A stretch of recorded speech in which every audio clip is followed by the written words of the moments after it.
So my name's Jim Broom, and one of the things we're going to talk about today is how we've dealt with incident response for the past few years. One of the things that kind of comes up a lot of the time is how customers and more importantly, how organizations handle their incident response.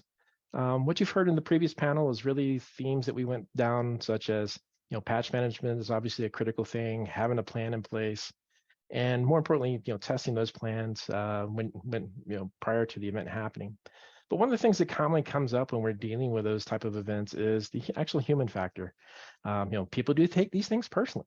And so one of the things that we do as breach coordinators, incident responders is really handhold, a little bit of part-time therapist, and helping customers actually get through the stages of grief when they do have a significant event that they weren't prepared for. Life throws you for hurdles, and how to really deal with that. And so we'd love to say that not everybody's going to be a victim. Unfortunately, you do have the plan to be a victim at some point. How do you deal with that, and how do you get through the actual stages of grief? So the first one up is denial. When we actually talk about ransomware, makes the most common one up there, but we have done and dealt with physical, such as acts of God, natural disasters, and so forth. And when we talk about the cyber realm, a lot of people again throw their hands up, and there's no way this is going to happen to us. And I like to tease, there's the old romance songs, you're one in a million. Unfortunately, that's a very true statement. When it comes to ransomware, when it comes to threat actors, as the stats we were talking about previously, a lot of the bad guys, quote unquote, don't care. The threat actors have automation on their side to identify unpatched systems. Literally every IP address, specifically IPv4 address, gets scanned 50 plus times an hour, looking and hunting for attack methods and points of entry into organizations before we even get to things like phishing and things like that. So step one is be ready for dealing with it did happen to you. Apologize. We try to sympathize with the ugly truth that it did happen. In most cases, people are a little bit temperamental. They're still in shock. You're trying to get them through their worst possible scenario ever. The entire network's down. One of the most recent things we've seen in threat actors is with some ransomware threat actors, they're now skipping the ransomware phase and they're going directly to actually attacking, directly to attacking the organization through the exfiltration. They've stolen all the data and extorting that data back to them.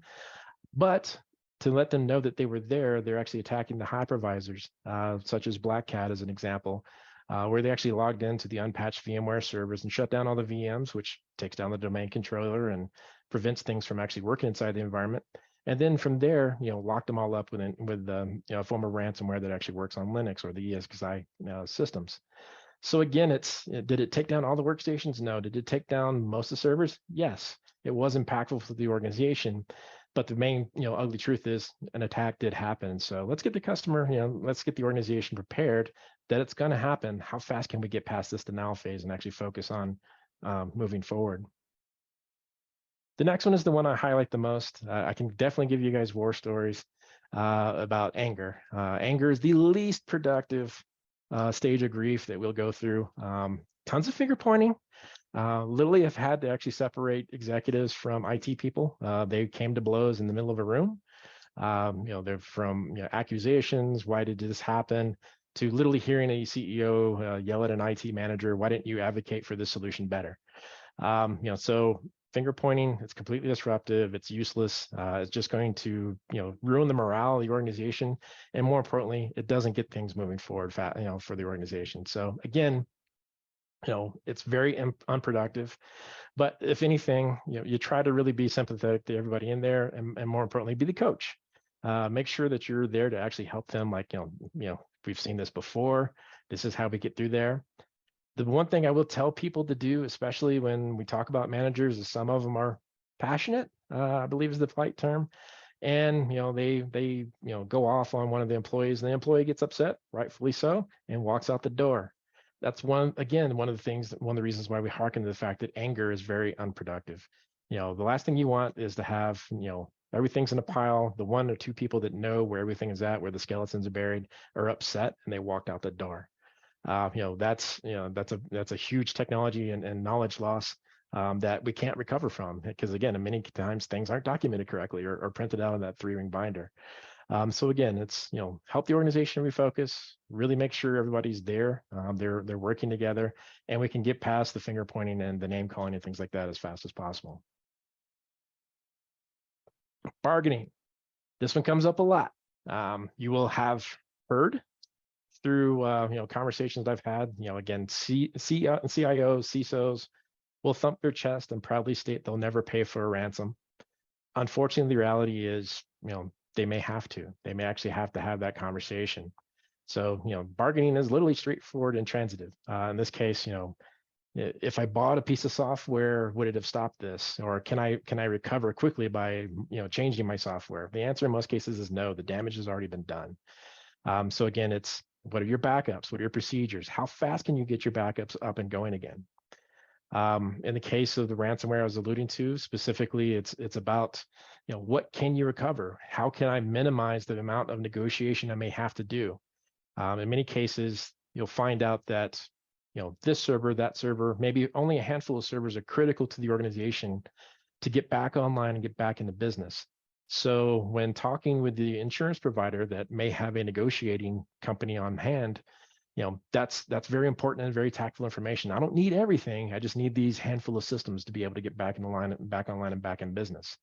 So again, understanding asset management, really being able to understand how you have to bargain if you do have to bargain, and more importantly, how do you actually have those conversations with everybody involved? Be honest. Most insurance providers are going to sit there and put their hand up and say, we're never going to pay. The reality of the situation is you are a paying customer. It is your business that is unable to get back online. So that topic does have to get broached at times, and make sure that you understand what the reality of the situation actually is. In addition to that, make sure you partner with experts. One of the things that we kind of hit there towards the end was have a dream team. Be candid with your insurance provider that we have invested wisely as much as we possibly can into our solutions, but none of them are 100%. So there is a realm of reality that they need to be on standby. One of the two most common things we have to coach people through is, number one, having their insurance provider and their legal team work together, but also having a third party law firm on standby as well that may be part of that negotiation effort. So again, it's those little things, those nuances that come to play that you have to be prepared to actually bargain. But most importantly, it is one of those things that it is a realm of reality in the situation. Depression. Now, this one's personal. When you actually get into the height of an event, you're holding everyone's hand, you're trying to get through them. It is a realm of reality. As you heard earlier, there's the first 72 hours are the most important. Honestly, I would say the first week. So, the first 160 hours in total, really. But what you're really going to find is people are going to really hit the wall around that second day to the third day, from the 48th to the 72nd hour. One of the things I do to kind of relieve stress and relieve tension inside the organization is I do buy the first round of pizza. So one of the things that gets overlooked is organizations aren't prepared to feed their staff. So make sure you're actually prepared to feed your staff and take care of them during these phases. Make sure you've got someone that's actually there to help. Sometimes it does. I have seen where organizations have professional coaches on standby to be able to sit down and talk with individual members and kind of get them over those mental blocks. But at the very least, let people go home and sleep. You need to actually create a schedule on when your staff is rolling in, rolling out, and make sure that work is continuing to go forward. But you will have people burn out. It's human nature. It's going to happen. One of the things you'll see in natural disasters there are 3 shifts on any given day, especially if FEMA is in charge of those events, and they're coordinating the rotation in and out, and they're also giving time for the oncoming and the offloading teams to sit down and talk and strategize, commiserate what's going, and it does help the emotional burden of depression and getting burned out to get that bolster within the team as well as externally from outside the team. This is again where your leaders are going to stand up and help the most. So making sure that the CEO, the CFO, the executive organization is actually there and on site and seen. One of the things that again, morale is important, and making sure that everyone from the lowest person, maybe the cook that's feeding everybody, feels like they're important inside the organization and is adding value, and more importantly, that the executives are well aware that they're going the extra mile to help the organization restore itself. Last but not least is we need to continue tackling the list of priorities. So one of the things that we do is try to find spaces in there that we can actually work. ITs, you'll see Felicia and I are very lockstep when we talk about cloud. Cloud's a great novel concept, but when it comes time to have to move data in and out of it, it's actually pretty slow, especially when the limiting factor is the home connection or the office connection. My last forensic investigation was a bunch of clustered servers, and I had to download 10 terabytes from my home connection back into the environment. And so, the humorous part of that was actually having a phone call from our dear friends at Comcast asking me why I was breaching my data cap limits and explaining what I was doing and trying to, getting my service restored in that scenario. But it's those type of things that we have to deal with time and time again of how do we get momentum, how do we keep it going? So, can someone be downloading while someone's sleeping? The answer is yes. Can someone be restoring from old school tape while someone's sleeping? Also, the answer is yes. But make sure you work your way through depression so you can actually focus on restoration as well. And the last one is acceptance. Eventually we're going to get to that point. Everybody's going to kind of sit down and actually come to that moment where we basically can say, "Yep, it happened." We finally can really get some conclusions, and really at that point, you're really getting people, motivated to actually resolve the issue. In my case, usually that does happen around the 48 to 70-second hour. And worst case scenarios, I've seen it take as long as a week. There's still a lot of infighting and corporate fighting going on that we were, trying to, knock down and take care of. But really, that's where the action plans come together. We hopefully have found a disaster recovery plan. Hopefully, we've actually gotten our interdependencies documented, and we know which systems need to be restored first. And then from there, it's just a matter of execution. And you'll find that once we actually have acceptance, everybody's tied together and really trying to strive to get those goals. So in most cases, we can get the company back online, especially if we have partially functioning backups, in a matter of hours. And more reality, it usually takes about 3 days to get the company 80% back online if there was total destruction inside the environment. And then in some cases, there is massive amounts of data loss that we have to go back and try to restore, find, in some cases negotiate for, to get that back, get that organization back online. So, be prepared with your realm of reality. In some cases, it just be candid with the C-suite so they actually understand. You're going to be continually communicating with them to let them know how long it's going to take to restore this or that or get these solutions back online. So that loop never closes. But the nice thing about acceptance is really at that point, truly everybody's online and working together.